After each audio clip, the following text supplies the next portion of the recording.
Olá, meus irmãos, pais, nós estamos encerrando a nossa série Vocacionados, falando sobre o chamado de Deus e sobre os dons espirituais, as habilidades do alto que Deus nos entregou. Nós precisamos orar, pedir a Deus, Senhor, derrama dos teus dons, que o teu povo, que a tua juventude, que os nossos jovens se envolvam cada vez mais, sejam abençoados, sejam cheios do teu Espírito e sirvam ao teu propósito nessa terra.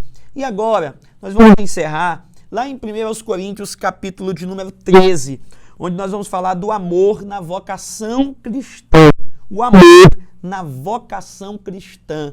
No nosso chamado, nós precisamos entender que nós precisamos ser guiados pelo amor. Neste capítulo, o apóstolo nos apresenta não apenas uma eloquente descrição do amor, mas também nos desafia a priorizar, personificar e perpetuar o amor em nossas vidas. Em primeiro lugar, como funciona esse amor na vocação cristã? Primeiro, o apóstolo Paulo nos mostra, do verso 1 ao verso 3, a prioridade do amor.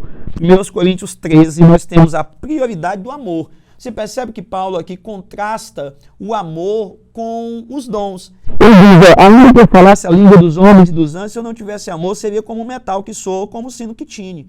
E ainda que eu tivesse o dom de profecia e conhecesse todo o mistério, e toda a ciência e toda a fé, de maneira tal que transportasse os montes, se eu não tivesse amor, nada seria. E ainda que distribuísse toda a minha fortuna para o sustento dos pobres, e ainda que entregasse o meu corpo para ser queimado, se não tivesse amor, nada disso me aproveitaria. Então, o que Paulo está dizendo aqui é que o amor precisa ser a nossa prioridade na nossa vocação. Não adianta servir se não tiver amor. Se você serve sem ter esse amor, você vai acabar se cansando, você vai acabar ferindo os outros, você vai acabar se desgostando. Servir só por pura obrigação é um desprazer.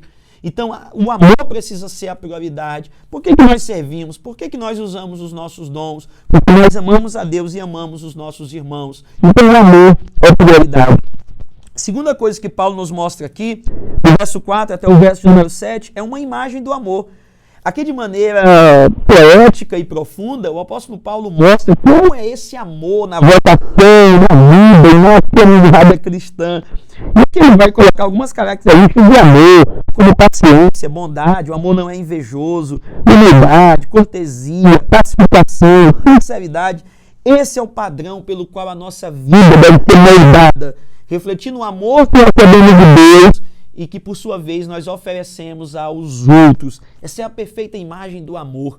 Que, em nome de Jesus, a sua juventude, você, a sua igreja, possa compartilhar essas virtudes aqui que nós temos do versículo 4 até o versículo 7 e, de fato, vivermos o verdadeiro amor. O apóstolo Paulo está escrevendo aos Coríntios, uma igreja que deu muito trabalho, uma igreja que era imatura, uma igreja que vivia na carnalidade. Então o apóstolo Paulo está mostrando o caminho mais excelente. Gente, vamos viver pelo amor. Vocês não podem se orgulhar, vocês não podem viver nessa divisão. Vamos caminhar pelo amor. Os dons não devem ser motivo de divisão, de um se achar melhor do que o outro. Mas nós precisamos, na verdade, entender que o amor, ou melhor, que os dons precisam ser exercidos com amor e com essas virtudes que nós acabamos de observar aqui. Do verso 1 a 3 nós temos a prioridade do amor, do verso 4 a 7 nós temos a imagem do amor e finalmente do verso 8 até o verso de número 13 nós temos a permanência do amor. O apóstolo Paulo conclui destacando a permanência do amor em contraste com os dons espirituais. Um dia os dons espirituais não serão mais necessários, mas o amor permanece, o amor nunca falha.